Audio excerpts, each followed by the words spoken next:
இந்த வீடியோவில் வந்து நம்ம வந்து ஒரு இன்ட்ரெஸ்டிங்கான விஷயத்தை பற்றி பேச போகிறோம். என்னென்னா ஸ்பீட். அது உங்களுக்கு எல்லாருக்கும் ரொம்ப பிடிக்கும் அப்படின்னு சொல்லி தெரியும். எனக்கு அதே மாதிரி ஸ்பீடு ரொம்ப பிடிக்கும். ஆனால் ஸ்பீடு ஏற ஏற நமக்கு வந்து என்ன மாதிரி பிரச்சனைகள் அப்படிங்கிறத வந்து இந்த வீடியோவில் வந்து கிளியராக பார்ப்போம். ஆனால் இந்த வீடியோவில் வந்து நம்ம வந்து ஒரு ஃபார்முலாவை பற்றி கண்டிப்பாக பேசணும். அது பேசாமல் பேச முடியாது. கொஞ்சம் போரிங்காக இருந்தாலும் கண்டிப்பாக இதை வந்து இன்ட்ரெஸ்டிங்காக பாருங்கள். ஏன் அப்படின்னு சொன்னால் இது ரொம்ப முக்கியமான விஷயம். ஸ்பீடு வந்து ஏற ஏற அதனால் நடக்கிற டேமேஜஸோ அந்த ஸ்டாப்பிங் டிஸ்டன்ஸோ வந்து ப்ரொப்போர்ஷனேட்டாக ஏறாது.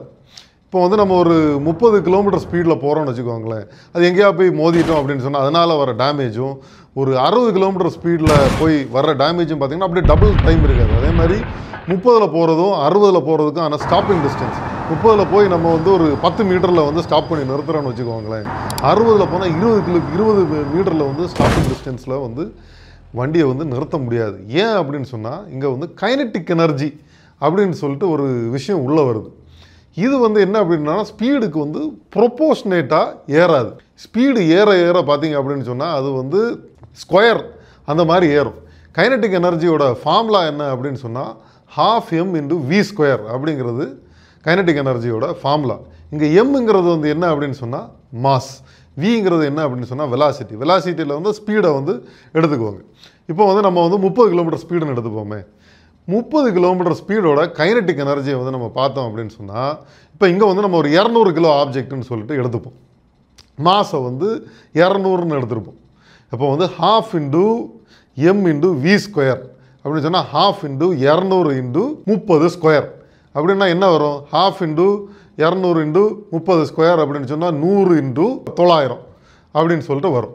100 × 9000ங்கிறது வந்து kinetic energy for 30 kilometre speed ஒரு 200 கிலோ ஆப்ஜெக்ட்டுக்கு. இதே வந்து ஒரு 60 கிலோமீட்டர் ஸ்பீடில் போகும்போது பார்த்தீங்க அப்படின்னு சொன்னால் 60 × 60 60 × 60 வந்து 3600 3200 × 100 வந்து பார்த்தீங்க அப்படின்னு சொன்னால் 36000. 9000 எங்கே இருக்குது, 36000 எங்கே இருக்குதுன்னு பார்த்துக்குவாங்க. 94 36 4 மடங்கு ஏறிடுச்சு கைனட்டிக் எனர்ஜி. அதனால் நமக்கு வந்து ஸ்டாப்பிங் டிஸ்டன்ஸும் வந்து 4 மடங்கு அதிகமாகிடும். நமக்கு வந்து பிரேக்கிங் ஃபோர்ஸும் வந்து 4 மடங்கு அதிகமாக வேணும். டேமேஜஸும் வந்து பார்த்திங்க அப்படின்னு சொன்னால் 4 மடங்கு அதிகமாகிடும். அதனால் ஸ்பீடுக்கும் கைனட்டிக் எனர்ஜியும் ப்ரொப்போர்ஷனேட்டாக ஏறாதனால வந்து நமக்கு டேமேஜஸ் லெவல் வந்து எல்லா விதத்துலையும் அதிகமாகிட்டே போகுது. அதனால் நம்ம இது வந்து என்ன மனசில் வச்சுக்கணும் அப்படின்னு சொன்னால் ஸ்பீடு கூட ரொம்ப விளையாடக்கூடாது. நம்ம வந்து ஸ்பீட் லிமிட் 100ன்னு சொல்கிற இடத்துல நான் 10 கிலோமீட்டர் ஸ்பீடு தானே கூட போனேன், 20 கிலோமீட்டர் ஸ்பீடு தானே கூட போனேன், அந்த அளவுக்கு டீமேஜ் ப்ரொப்போர்ஷனேட்டாக ஏறினா பரவாயில்ல. பயங்கர அதிகமாகிட்டே போகிறோன்னா ரொம்ப கேர்ஃபுல்லாக இருக்கணும். ஸ்பீடு கூட மட்டும் நம்ம விளையாடவே கூடாது. இதை பார்க்குறவங்க எல்லாருமே வந்து மனசில் வச்சுக்கோங்க. ஸ்பீடு ஃபன்னாக இருக்கும், ஆனால் வந்து அதனால் வர்ற விளைவுகள் வந்து பயங்கரமாக இருக்கும் அப்படிங்கிறத கண்டிப்பாக ஞாபகம் வச்சுக்கோங்க.